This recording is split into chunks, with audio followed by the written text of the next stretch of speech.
Hello and welcome to Chat UTD. We're going to do a roundup of the week that's gone. Look ahead to tomorrow and also to Amrim's arrival. So on Tuesday there was a lot of excitement amongst United fans when Sporting Lisbon played City. Didn't just play them, but dispatched Man City 4-1 in the Champions League.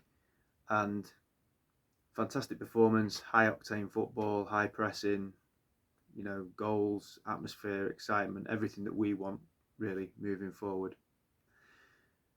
But also, I think to myself, what an ability he must have to motivate his players and what a pull he must have to get a performance like that out of them when he's not going to be their manager for much longer and they know that. They're living in what I would call a suspended reality, and yet he can get that out of them. You'd think they'd be a bit down, you'd think they'd be a bit obviously sad that he's going, our players would make excuses, I'm pretty sure, in that situation to give an absolute stinker. But what a performance. And I think an indicator of what he's built there. Can he replicate that at United? That's what we're hoping, isn't it? He said after the game, so obviously he's asked loads of questions about United, and he said, I can't do that at United. You can't do the same thing at United. It's true, of course he can't right now, but when you're coming into a big job, I wouldn't be talking about the things you can't do. I'd be focused on the things you can do. So I think that's a question to either just fob off and don't really answer, or answer positively. I remember Ten Hag saying that when he was already here, he'd been here about a year, and he said, I can't do here what I did at Ajax. I can't do that at United.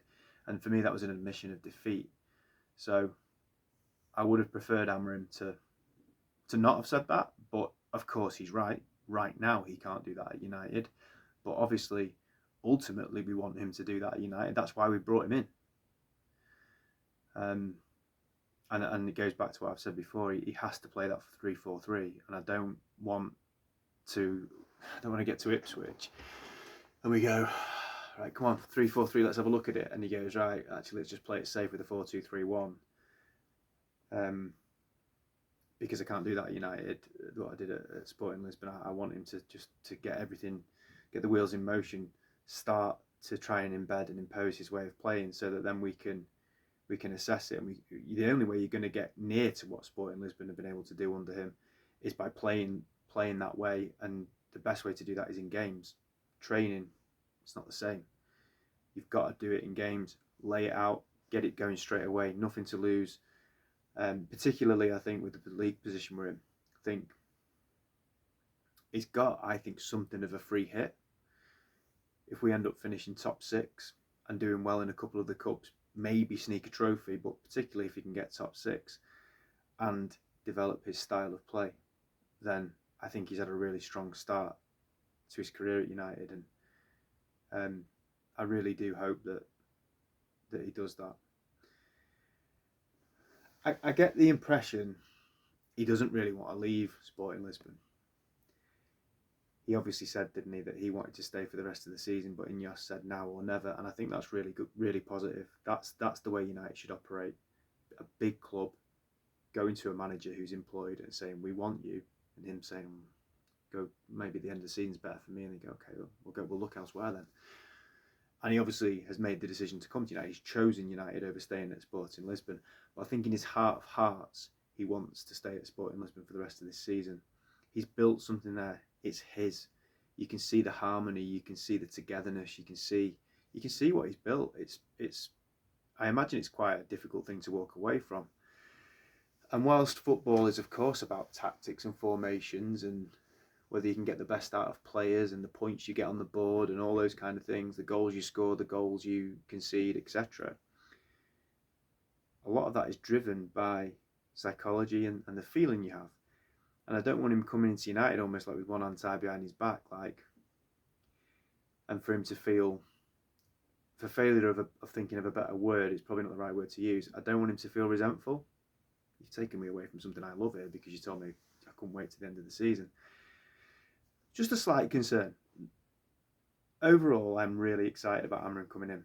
I think, but I can't wait for him to start. And, it can't start soon enough as far as I'm concerned, because I think we're in our own suspended reality ourselves. But there's just those little things. The comment about the can't do that United. No, you can't. But did you need to say it? And I look at someone that I think doesn't really want to leave where he is right now. And yeah, has he been forced to some degree? No, he hasn't been forced. No one's tying his hand behind his back. But and as I say, I really like the fact that Ineos have been ruthless and aggressive. That's what we should be doing. When's the last time we got a manager out of a club part way through a season? I'll tell you when we got Sir Alex Ferguson. So it's a long time, isn't it? But lots of positives as well, and hopefully lots to look forward to. Cheers.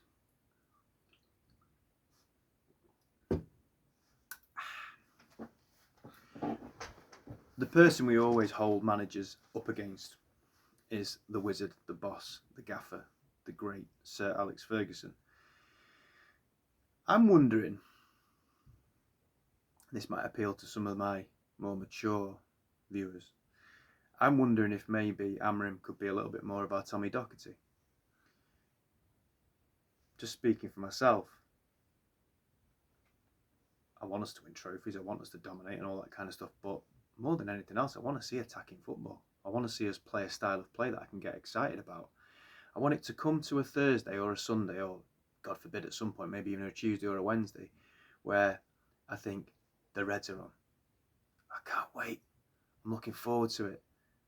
Get my two boys that watch it. Boys, the Reds are on. And they're looking forward to it.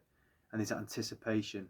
Because football, when it's at its best, does that for you. You know, it's an escape from your daily life and from your stresses and your adult responsibilities. It's escapism. And the last time I felt like that about United was probably when Solskjaer first took over those first 20 games. I just couldn't wait for the games to come around. And I haven't felt like that since. That's nearly 6 years ago. I don't feel, other than that brief period of time, I don't think I've felt like that since Ferguson left. So the best part of 11 years, really, most of it's been pretty turgid, I would say. Certainly haven't had that anticipation of there's a game round the corner, I can't wait to watch it. And obviously, coming back to the Tommy Docherty thing, post Busby, United went into a dark place, really. Aging team. Busby's influence was massive. He was still at the club, which I think caused the problem. They obviously got Wilf McGuinness in, who was far too inexperienced. There was poor succession planning, just like there was after Ferguson. That inevitably failed. They brought Frank O'Farrell in, who was a very good man, but not really befitting of a United manager. Perhaps didn't quite have that charisma, didn't really play a style of play that the fans could get on board with. And then, of course, Tommy Docherty came in. Now, okay, we got relegated. We didn't score a lot of goals in the season we got relegated.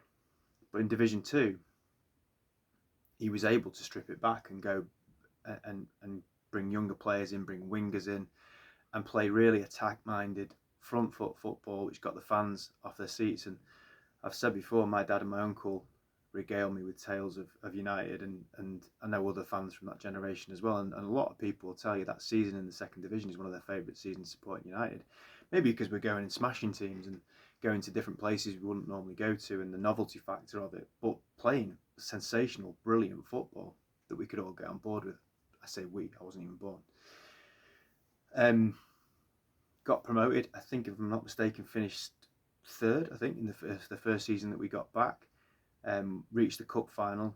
Southampton beat us in the cup final.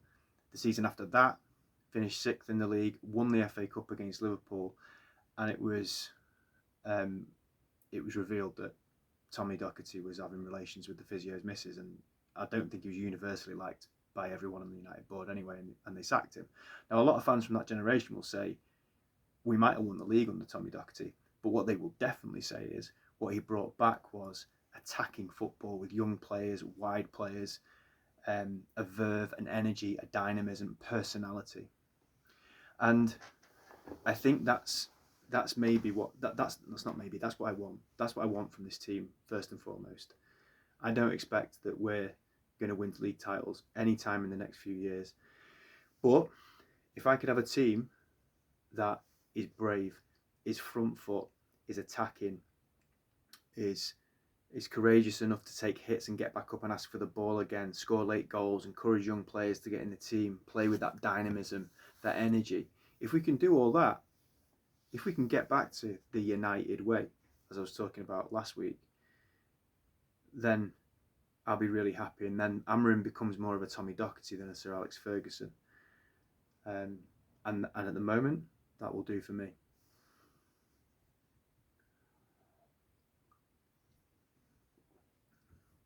Again, I repeat, I think we ourselves are in that state of suspended reality. We've got a game tomorrow that I just really want to get out of the way because I want Amorim to start.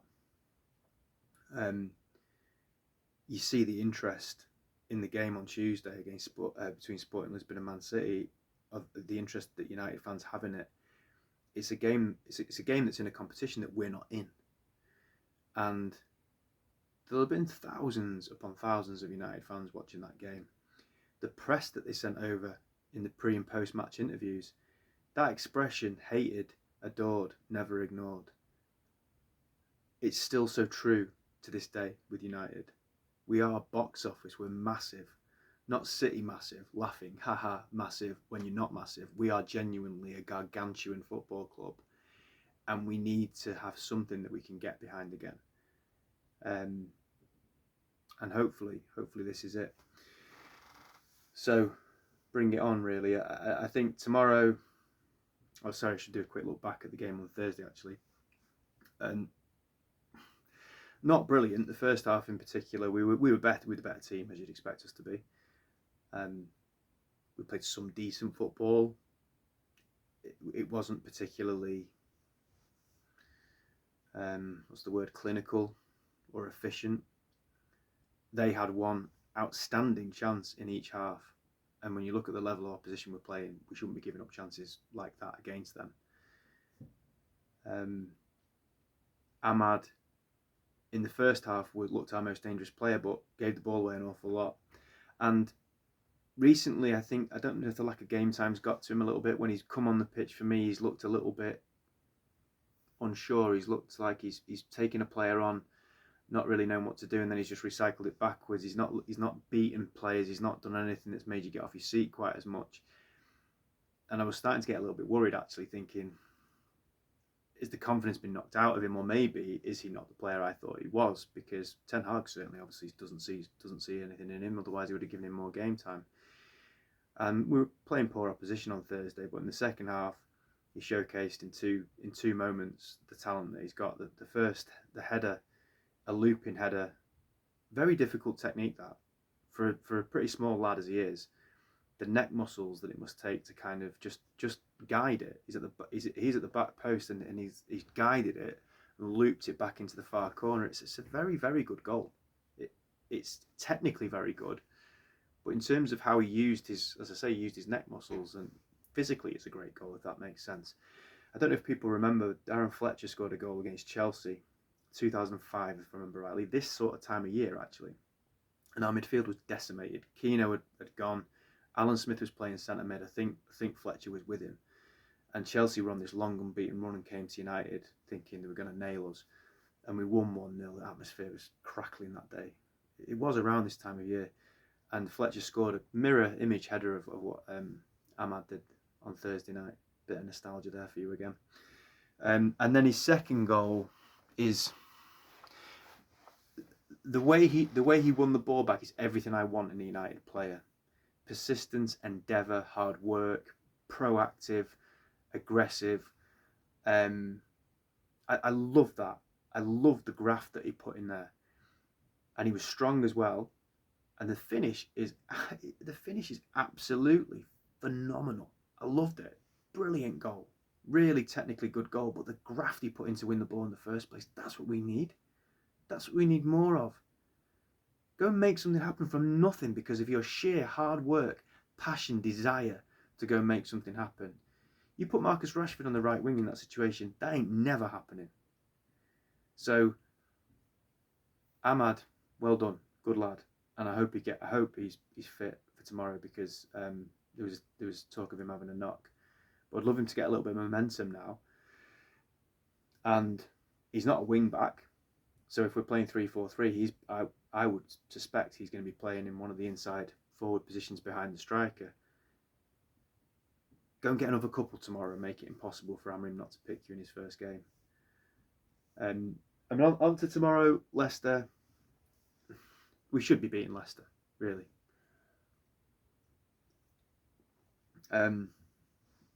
Rude's last game in charge.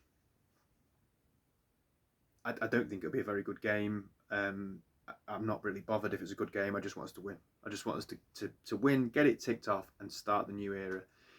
Because another 3 points obviously will help that era get off to we're getting off to a better. Sorry, we're starting it from a better place than if we don't get the 3 points. But it just feels a bit of a game to me.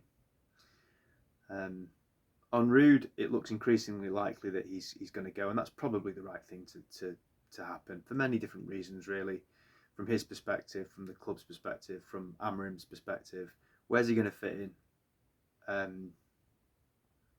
Is Amrim going to be worried about him in the background? Rude hasn't pulled up any trees in these 4 games. As I've said many times, in every video, I pretty much feel like I've said it recently. I love Rude Van Nistelrooy, I do. But he's not brought anything that different to the role in his 4 games in charge. He's very much been a safe pair of hands overseeing it, which is fine. There's nothing wrong with that. But what I'm saying is, he's not turned heads, and I don't think anyway, and made people go, tell you what, if it comes up again, we might well give him that permanently. He hasn't. It's the same style of football, really, with the odd little tweak here or there. It's the same system. Again, they don't look a particularly well coached team. He's full of charisma. He's full of, I think, leadership, probably. The fans love him. We love him. Sorry, the fans love him. He loves them. That's all lovely. But I wouldn't be shaking in my boots if I'm Ruben Amrim and Rude stays. Absolutely, he's a shoo-in to be the interim again if anything goes wrong with Ruben Amrim. But I don't think he's a threat to his job. But I can see why Ruben Amrim probably doesn't want him over his shoulder. So I think it probably is best just to leave it there with Rude. They're probably going to have to pay him off because they've given him a 2-year contract. He's talking a good game. He's saying, you know, like at the moment, I don't want to be a manager. I've come here because I love United and I want to be a part of helping them move forward and get back to where they belong. And I'd rather do that than be a manager. He's saying all the right things. But another bit of me as well thinks, if you've been interim manager, do you really want to go back to... He's probably not even going to be assistant because Amrim rightly is bringing his own staff with him. What role are you going to have? What room is there going to be for him? I'd love him to come back again at some point. What I'd love him to do is go and ply his trade somewhere and do really, really well. But it's a tough business out there, football management, and it's you've got to pick the right club, you've got to pick the right place to go, and you need quite a lot of circumstances to come together for you, even if you're a very good manager, to get a reputation that elevates you to a level of potentially being in the conversation for a United job. So I'd love him to go somewhere and build something, and then in a few years' time, he's one of the ones that's genuinely on the list. I don't know if that'll happen or not, but it's been nice seeing him in the dugout. I hope, obviously, as I say, we give him the send-off tomorrow with a win, but I don't particularly feel like he's pulled up trees in his interim time in charge. And then Monday is when Amrim starts, so I don't know, but I assume that on Monday or Tuesday we'll start to get the media stuff, and Amrim introduced to the media as United manager. I'm sure there'll be lots to talk about in terms of what he says. I'm excited. I think, as I said, I want him to bring back attacking football, a discernible style of play that we can get behind, that's exciting, that's front foot, that's brave, and that gets us off our seats. And so that when the games come around, I personally, and also to my kids, I'm saying, the boys are playing, can't wait. That's the golden ticket for me. Anything beyond that, moving forward, great. But we need that back at United. So come on, Ruben, get in there and do the business. Glazers out.